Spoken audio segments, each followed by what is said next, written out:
Well, g'day curd nerds. Today we're back at Long Paddock Cheese and I'm going to show you how I assisted in making Silver Wattle.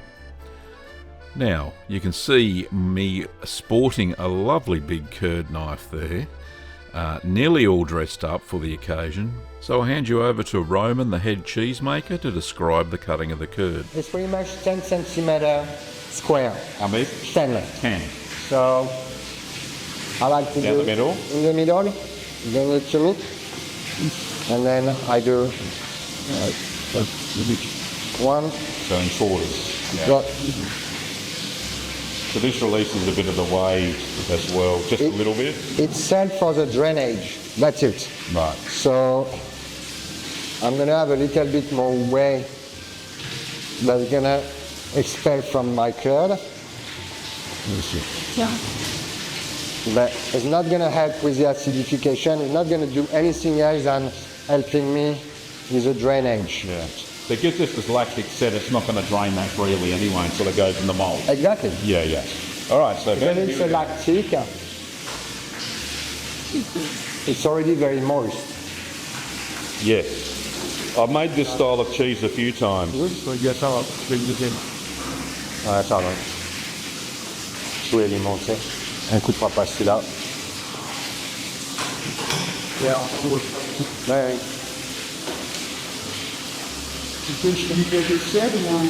Will we move it out? Oh, right, video, yeah. And we won't cut this one. You're not going to cut that one? Is that normally I cut this one, mold it. I need to have like half an hour maximum between my cut and my and molding. Yeah. Otherwise I've got a little bit too much demineralization. Silver Wattle is made in a style called a lactic acid cheese, and it's set using the lactic acid produced by the bacteria in the milk, rather than using large amounts of rennet. Salt, starter cultures and Geotrichum candidum have been added to the milk to produce a lovely white bloomy rind. There we go. Beautiful. Where do you want your curd cutter? The cheese is a combination of two French lactic set cheeses, Saint Marcelin and Chourouse. Which way are we going? Oh. These white vats contain 200 litres of pasteurised, certified organic cow's milk from a family-run farm in Castlemaine, Victoria. So you can see on the rack behind there are extra moulds for each vat. Each vat produces 180 Silver Wattle cheeses. Yeah, we renneted at 4 yesterday. So the cultures and a little bit of rennet just to help it set? No, culture, it's in the morning. We mature. We mature because we want a low pH for this one. Right. You know, we want to be pretty low before we put the rennet. Yeah. And it's a very tiny amount of rennet. Yeah. It's just to help to coagulate. But in the tiny batches, well, I make 10 litre batches of a lactic set cheese, and I use 2 drops of rennet of that, and that's all you need. Yeah, that's all you need because it's more based on to the acidification. Up to, you can tell by looking at that. So will you? This batch will fill all these? Just these? Just this, 6. Right. So one vat, 200 litre, does 6 trays. Right. So they of 30. All the extent. All of that we're going to use it today. Right. Yeah. So they were all cleaned this morning? Clean, well no, they're all cleaned before, but in the morning we put them into the sanitizer. Yeah. So it's all... Right, cleaned and then sanitized. Yep, okay. Okay. That's almost the cheese you want to be in your zone. Yeah, totally. Put your music, the one you like, nobody disrupt you, and you're in your zone, you're doing your flow, you're like with the cheese. Yeah. There's a little bit of, you know. Funny you should say that. I wrote 2 books for that home cheesemaker, all right, just based on the experience that I got. I called them Keep Calm and Make Cheese. Yeah. Because if you're not calm, you shouldn't be making the cheese. No. I found days that when you're flustered in the morning and I just don't make it. Like I've got it all set up and ready to go, if something's pissed me off, then I just won't make it. The cheese will be pissed off. Yes, it'll be a pissed off cheese and won't be right. So you can see that the moulds are actually called block moulds, and the steel thing on top is called a distributor. So you still got to be just as gentle, right? Well, with this cheese you need to be gentle all the way through. Put on the shirt so There you go, perfect. Put on the shirt so it doesn't go in the dishwasher. Yeah, yeah. I learned from The first time. Maybe there we go. I'll put mine there too. So yeah, you have to be very gentle all the way through. Yeah. Even on, so we're unmoulding on Thursday. Even when you unmold on Thursday, they're still very delicate. So this will be here 2 days before you even unmold. So we'll be 48 because you'll be hours. flipping for Yep. 2 more days. So we flip 3 times on the first day, 1 Right. time on the second day. How So many times on the second day? One. One, just so one? they have to be uneven number. Right. So if you have an even number, they will spend more time on one end Yeah. than the other end. Ah. And we're not here long enough to be able to say like, I the do day. one at 8 a.m. and one at 8 p.m. So You will flip this up until what time? So this probably take me about 30 to 35 minutes each vat. Right. 3 vats, so an hour and a half of this. But then between the second and third, I will maybe have to move some, start turning So them. for these 6 trays, Yeah. you'll use all 3? No, only one. Just one? Yeah. Okay. Yeah. Yes. So today I will the other use, ones, you're going to put them on, are you going to do those there? this will be probably for the next set. Oh, right. Yeah. So with the protein that I have on the milk and the data that we are keeping, we know that with this kind of milk, I Yeah. should be able to do approximately 6 full trays. Yeah. So I know that I need to distribute these into 6. Sometimes we have a bit more protein, so it will Yeah. be 6.5. Sometimes it will be a bit less, and it will be 5.5. And usually we do only 400 liters. Yeah. But this is good for the business, and this cheese will be sold at Bastille Day, so very big festival, so we'll do right. a bit more. So over the next couple of weeks, we're going to do 600 liters. So all the French will love their lactic set cheeses. Okay. So this is similar than a Saint-Marcelin. Right, yes. So this is a Saint-Marcelin style cheese. So we have a style. We don't Yep. do Saint-Marcelin. We do Of our course, you own do a version. style. Yes, I know, because the cheese police will get you, Yep. like they did me. So this is Saint-Marcelin style. So Saint-Marcelin will be a bit smaller, Yeah. but very similar profile, flavor profile. So Saint Marcelin and is it Charus? Is that yes? Charus. Yeah, very similar lactic set cheeses, except one's a little bit sweeter and one's a bit more Churros is acidic. a bit bigger. Churros got a lot of penicillium candidum. Yes. We don't have any Whereas PC. there's none in this. Yeah. None. But it's like Camembert. Camembert in Normandy, they don't have PC. Yeah. They don't need penicillium. Yeah. It's a sort of geo that grows the same way than a penicillium. Yep. So these won't grow any mould at all, They will have a bit of geo. just a little. So you will see but a bit that'll of- be from the environment, though, No, won't it? we Oh, inoculate you put it in geo, it. yep. Yes. So we use Okay. different geotrichum on it to inoculate.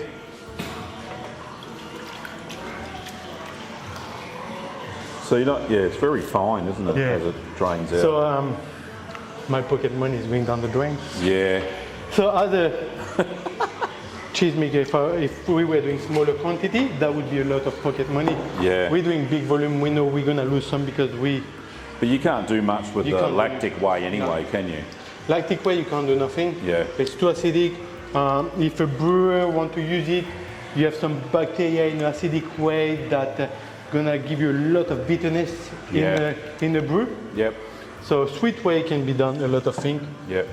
Acidic way you barely can do Not anything so with much. it. Yeah. Too acidic. Some culture and bacteria will give you the bitterness. Yeah. It's not good.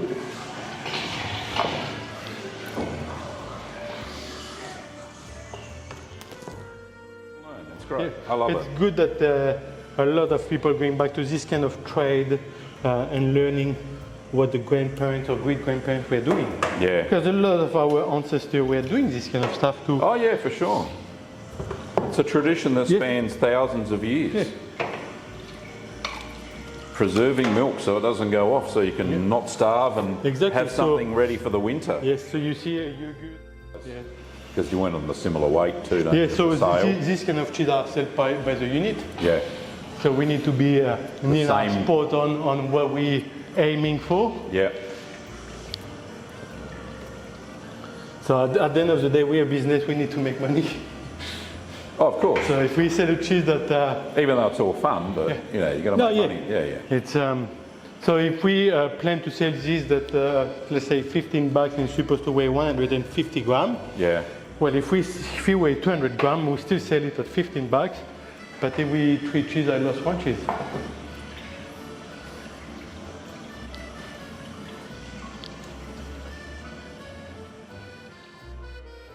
Drop them slowly over there. Like this? Yes. Right.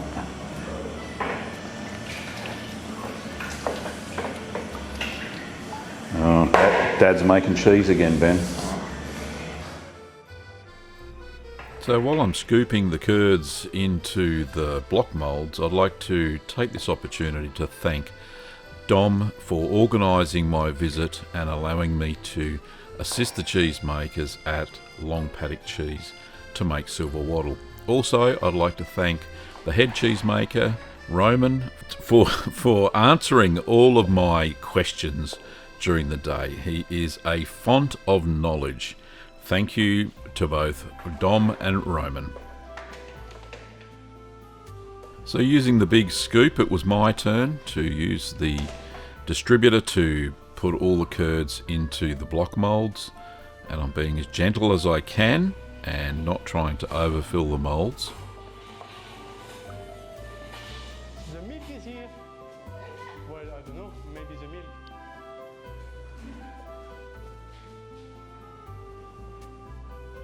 So I think I did a pretty good job. They were impressed with the work that I did that day. How am I going? Yeah, perfect. Well, you have been, yeah, like that would be fine, and I will. Do you put this amount on or not? No, I'll just. I think leave it that's like enough, that. then, Yep. So we finished off 2 of the vats, and this is the 3rd one that I'm cutting here. I had the pleasure of having another go at cutting the lovely soft curd. So it was now time for Dom and Roman to turn over the first batch from the first vat. So they had to put a little a lid on top, as you can see there, and then flip it over, and then they move it over to a second draining table. So they move it down. That was the second batch. They're looking for the first batch, which is down there. Put the lid back on, flip it over, and put it on the second draining table.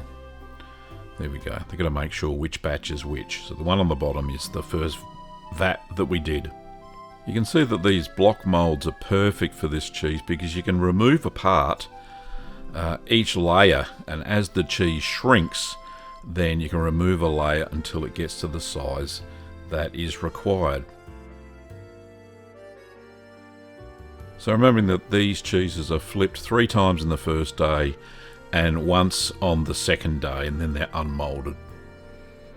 And then they're placed into the ripening area for development of the Geotrichum candidum rind, and allows the cheese to soften as well. The paste of the cheese is dense, chalky, fudgy with a smooth texture when it's young, which becomes softer and more flowy as it ages. The aromatic profile of this cheese is milky and citrusy when young, becoming nutty and fruity, and slightly pungent with lanolin and animal flavours as it matures. Silver Wattle is aged for a minimum of 3 weeks in aging rooms at the facility in Castlemaine, and the shelf life being between 4 to 6 weeks once it has been dispatched from the facility. It is sold as a whole cheese of 180 grams, and it's wrapped in translucent, micro-perforated soft cheese paper and placed in a delicate, small, round wooden box for sale. Well, curd nerds, that was Silver Wattle, a delicious cheese. I hope you've enjoyed the video today, and if you haven't already subscribed, please do so for more cheesy content from the Gavin Weber channel. And if you like the video, give it a big thumbs up. Thanks for watching, Curd Nerds, and I'll see you next time.